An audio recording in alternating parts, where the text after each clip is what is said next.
रक्षाबंधन सिर्फ एक धागा नहीं, एक वादा है, रक्षा का, विश्वास का और प्यार का। लेकिन क्या आप जानते हैं कि सबसे पहले राखी किसने और किसे बांधी थी? इस त्योहार के पीछे की असली रहस्यमयी कथा क्या है? आज जानते हैं रक्षाबंधन की सबसे पौराणिक कथा और उसका छिपा हुआ अर्थ।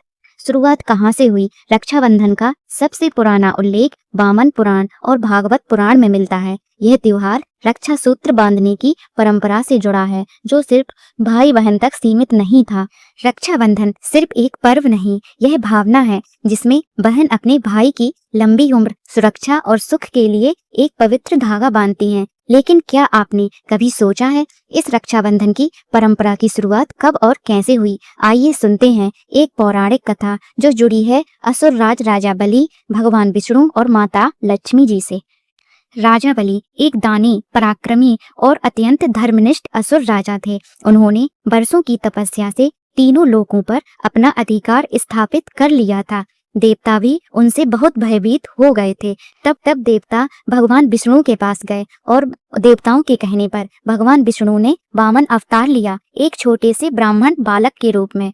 वामन देव राजा बलि के यज्ञ में पहुंचे और बोले कि मुझे बस 3 पग जमीन चाहिए। राजा बलि ने कहा, हे ब्राह्मण देवता, आपको जितना चाहिए वह सब मांगिए। लेकिन तभी वामन देव ने अपने विराट रूप में तीनों लोक नाप लिए। पहले पग में उन्होंने पृथ्वी मांग ली, दूसरे पग में आकाश और तीसरा पग बलि का सिर। जहां उन्होंने तीसरा पग रखा, राजा बलि ने वचन निभाया और भगवान विष्णु को प्रसन्न किया।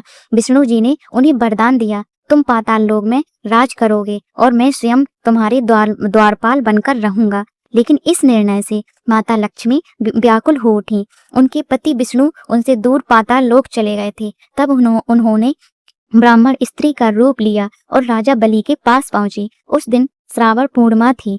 माता लक्ष्मी ने एक रक्षा सूत्र राजा बलि की कलाई पर बांधा और उन्हें भाई कहकर संबोधित किया। राजा बलि भावुक हो गए और बोले, बहन बताओ क्या चाहती हो? लक्ष्मी माता ने कहा, मुझे मेरा सुहाग वापस चाहिए। राजा बलि चौंक गए, लेकिन फिर मुस्कुराकर बोले, तुम्हारा भाई वचन देता है। विष्णु भगवान बैकुंठ लौट गए और इस प्रकार तभी से रक्षाबंधन का पहला धागा एक बहन ने अपने भाई के हृदय से बांधा था। तब से यह परंपरा चली आ रही है। रक्षा का यह बंधन सिर्फ धागा नहीं, यह प्रेम, त्याग और वचन का प्रतीक है। राजा बलि भावुक हुए और बोले, आज से यह राखी का रिश्ता सबसे बड़ा होगा, मैं वचन देता हूँ। इस प्रकार से रक्षाबंधन का पौराणिक संबंध लक्ष्मी माता और राजा बलि से जुड़ता है। अब रक्षाबंधन के संबंध में भागवत पुराण में कृष्ण और द्रौपदी से जुड़ी एक और भावनात्मक कथा मिलती है, जो कि इस प्रकार है। हम सब जानते हैं कि रक्षाबंधन पर बहन अपने भाई की कलाई पर रक्षा सूत्र बांधती है। लेकिन क्या आप जानते हैं कि ये परंपरा भगवान श्री कृष्ण और द्रौपदी की पवित्र भावना से भी जुड़ी हुई है? आइए सुनते हैं इस अमिट रिश्ते की कहानी। महाभारत के युद्ध से पहले की बात है। एक दिन भगवान श्री कृष्ण ने शिशुपाल का वध किया। शिशुपाल जो श्री कृष्ण का विरोधी था, उसे जब श्री कृष्ण ने सुदर्शन चक्र से मार डाला तो उसी दौरान उनकी एक उंगली थोड़ी सी कट गई और उससे रक्त बहने लगा।